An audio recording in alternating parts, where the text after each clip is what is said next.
kailangan nating tapusin yung mga dapat tapusin kasi maglilib na tayo tomorrow eh.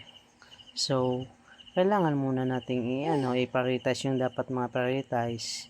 Yan talaga ang buhay pag nagtatrabaho tayo, no? Pero masarap kasi iba't ibang tao yung nakikita natin. Ito na guys, ito na yung sinaing ko. Yan, yan. Hindi yan. Yan. Yan oh. Tingnan mo yan. Tatakpan muna natin. Yan. Kasi on natin yung electric burner dito. Ito, nabili ako ng pangluto para sa pugita. Ito, pugita guys. Pugita. Yan. Maliit na pugita yung lutuin natin ngayong gabi. Yeah. Sarap nito, di ba? Yeah. Kailangan hugasan natin tong pugita. Yan. Dapat malinis guys, hiwahawain pa natin na yun mamaya. Yan, hugasan muna tayo ng sangkalan. Eto, yan. Dapat malinis lahat ng gagamitin natin. Ha?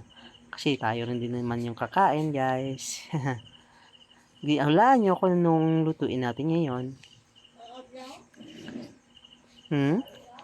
Di nyo nahulaan, no? Ang lulutuin natin ngayon ay adobo. Adobong pugita. Kaya magkakat tayo ng pugita ng pang-adobong slice. Yan. Ingat guys ha. Pag may hawak kayong patalim, syempre dapat maingat kayo. Lalo nang naghihiwa.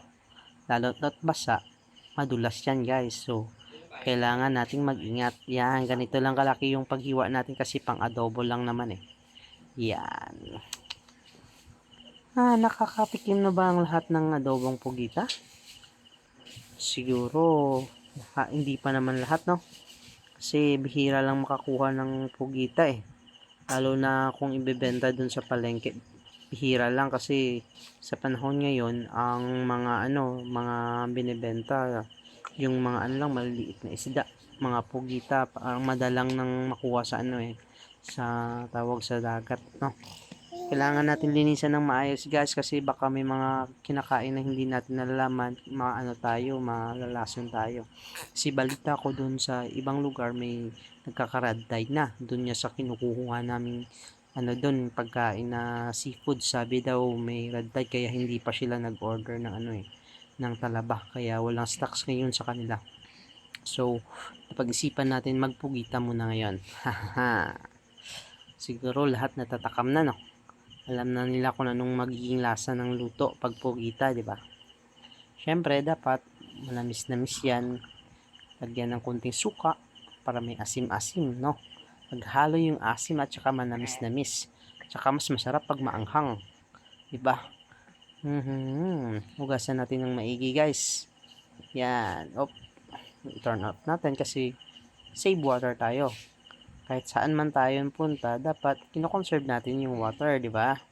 Yan, yung mga kinakain niya, yan, ayoko niyan. So, kailangan natin tanggalin. Yan, dapat malinis guys. Yan, linis. Kasi hindi natin alam kung ano yung kinakain ng pugita. Kasi pag sa dagat, pagkakarinig ko dati, nung mga kamag-aral ko pa nung college, yung pugita kahit ano lang daw kinakain. Yung mga, yung lumilitaw sa dagat, kahit ano lang yung kakainin. Kaya, siguro masarap yung pugita, no? Kaya kahit ano kinakain, kaya nalalasahan natin yung lahat ng lasa. Is combine na dun sa pugita, guys. Yan, maglinis na maayos. Yan, turn off natin. Yan, ito guys, pang adobo, hiwa. Masarap to. Lahat excited na sigurong makita kung paano ako magluto nito, no? Syempre, kailangan maglinis na maayos. Lahat yan, yung mga mata niya, dapat nipiga. Parang yung dagta nga nito, parang naubos na sa kakahugas ko. Gusto ko malinis talaga yan. Kinukuha ko talaga yan na part yung sa loob. Hiwain ko talaga para mas malinis. Yan. Kalahating kilo lang pala yung binili ko nito mga kapungo, no? Kasi ako lang naman yung kakain nito. Pang ko na to, pang dinner tsaka pang agahan ko na to. Yan, bali yung binili ko is worth 100 lang kasi ako lang naman yung kakain eh. Kasama na hindi pa kasama yung yung mga sangkap. So ang sangkap ngayon sobrang mahal lang ng ng sibuyas, luya, kamatis, bawang. Ganun, kahit saang palengke ka bibili, saang tindahan ka bibili, sobrang mahal na. So, kailangan nating i-budget yung pera natin. Siyempre, para makatipid tayo, makabili tayo ng panggatas ng anak natin. Now guys, kahit nasa inyo dyan mga kapungo, di ba? Lalo na pag mga isang linggo nang matapos yung sahod, siyempre magtitipid ka na kasi matagal pa ulit magkakasahod. Kasi yung budget natin, lalo na pag may anak ka na, hindi na ganun kagalante kasi i-prioritize mo diaper, gatas, yon, vitamins, yon. Yan talaga pag buhay may asawa na guys, no? Sinong nakarelate dyan? Taas ang kamay. Taas dalawang kamay, Marami siguro, yan. Alam ko yan. Tandaan ko na kasi family man na tayo ngayon. Yan. Guys, no? Marami tong pugita kasi maliit lang yung pinili ko para siyempre mas malasa, mas maganda yung lasa, mas bata pa kasi yun maliliit. Pag kaysa yung matatanda parang makunat na yun siguro. Kaya pinili ko itong maliit. Taka, yun, madaling hiwain pag maliit. Pag malalaki kasi makunat yan guys. Yan, linis. Talagang malinis talaga. Yan talagang gusto natin malinis guys. Yan, kasiwa tayo ng maayos pang adobo style. Yeah. Ganon talaga ang buhay. So, dapat pag naghugas tayo, maingat tayo palagi yan. Dapat malinis yung natin, yung lutuin natin. So, dapat yan, basa ng maigi talaga. Kasi pag hindi, yun, inaawasan nga natin, baka malason tayo kasi hindi natin alam kung saan nanggaling yung yung stocks ng pugita nito na binibenta na. Yan.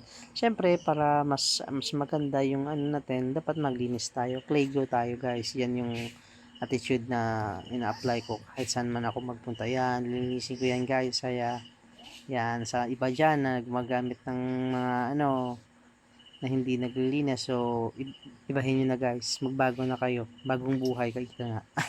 Bagong buhay. Maraming nakaka-relate nyan. Kasi alam ko yun. Yan, maghiwa tayo ng mga sangkap, guys. Haha, yan. Naisip ko yung baby kilo natin sa bahay. Kapusta na kaya yun? Hindi ko kasi nauwian yung baby ko Kasi nga, ang nurse ko mag-uwi ng Friday kasi makalib tayo bukas na. Yan, yun guys. Sarap nito. Sibuyas. Naghiwa tayo ng sibuyas. Yan. Tapos, hiwa tayo ng kamatis. Sa mga hindi nakakaalam, mahilig talaga ako sa mga maasim. Kaya, yung buto ng kamatis, hindi ko na kinukuha niyan. Kasi, yun, dun ko kasi natitikman yung lasa, yung buto. Kasi yung iba naman, kinukuha yung buto. Sabi daw, punta ng appendix. Depende na rin sa inyo guys, yun yung nakasanayan nyo. Yan, akin hindi na. Diretso na yan. Parang may narinig akong duwende, no? Narinig nyo ba yan, guys? Hala? Parang minumuto tayo sa staff house, guys. Ulit nga. Marinig kaya natin yung ulit na sinasabing gano'n? Yan. Narinig nyo ba yan? Yan. Parang may duwende, ha? Yan. Duwende ba yan? Ay, lala. Ituloy lang natin ginagawa natin, guys. Hayaan natin yung duwende, no? Yan. May duwende siguro sa staff house kaya may narinig kayong mga boses na hindi dapat dito sa video. Sorry guys ha. Pasensya na. Yan. Tapos luya. Tapos ng bawang. Ito luya. Yan. Palinisin natin ng maayos na. Once done na, yan. Nagpainit na ako ng mantika. Yan, igigisa na natin yung mga sangkap natin. Siyempre, hinaan na natin yung kuryente kasi mag-conserve power tayo, guys. Yan, bawang. Yan ako mag-isa. Una, yung bawang. Yan. Gagana mo lang. halo-halo mo lang ng konti para mas madaling mag-brown. Once na nag-brown at saka medyo amoy luto na yung bawang, sunod natin yung sibuyas. Ito, ayan, sibuyas. Yan. Yan. Sibuyas. Marami talagang voice na narinig kayo guys kasi hindi ko talaga alam na meron pala ditong mga ganun nagsasabi pag gabi. Ngayon ko lang na-experience to guys. Yan, haluin muna natin ng maigi yan. Yan, yan. May sili nang nakahalo. Mamaya pa yan sana. Sige, okay lang. Nandyan na yan, mainit na yan. Hindi na yan makukuha. Mainit yan pag ginuha. Yan. Pag nag, brownie na yung yung sibuyas. Yan, nahulog yung kutsara natin na ginagamit ng halo. Medyo brownie tsaka maamoy luto na rin yung sibuyas. Isusunod natin yung kamatis tsaka luya. Sinasabay ko na lang kamatis at saka luya guys para mabilis yung pagisa natin ha. Ha? Yan, narinig mo, may duwende talaga na nagsasabi. Pakinggan nyo. May duwende. Yan. Hala, may duwende. Hala, may duwende guys. Makatakot mga kapungo. Kaya sa kayo dyan, kung kayo lang mag-isa sa bahay nyo, dapat may mga sound trip kayo na ginagawa. Kasi pag wala, talagang mapapansin mo na may mga ibang tinig na lumalabas na sa sa tenga mo, maririnig mo. Katakot yun pag isa ka lang. Yan, tingnan nyo. Yan, meron talaga guys. Rinig nyo ba yun? Yan, sunod natin yung pugita. Gigisa natin yung pugita.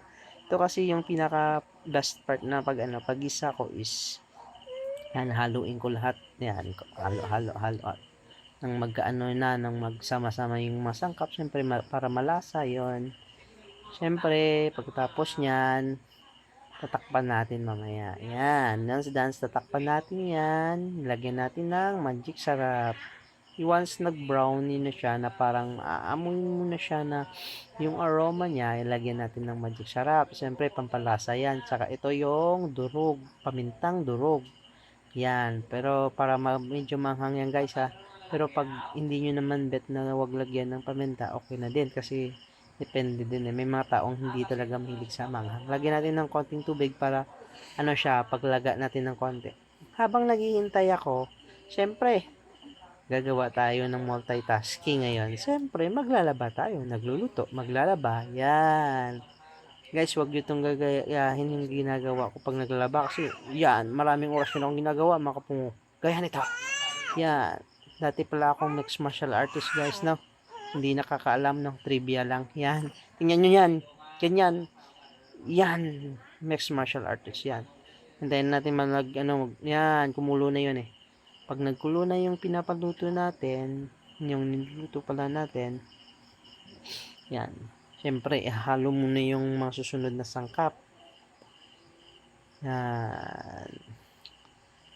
Siyempre, pag nagluto na talaga, bantayan mo na lang kainin, guys. So, hanggang dito na lang tayo.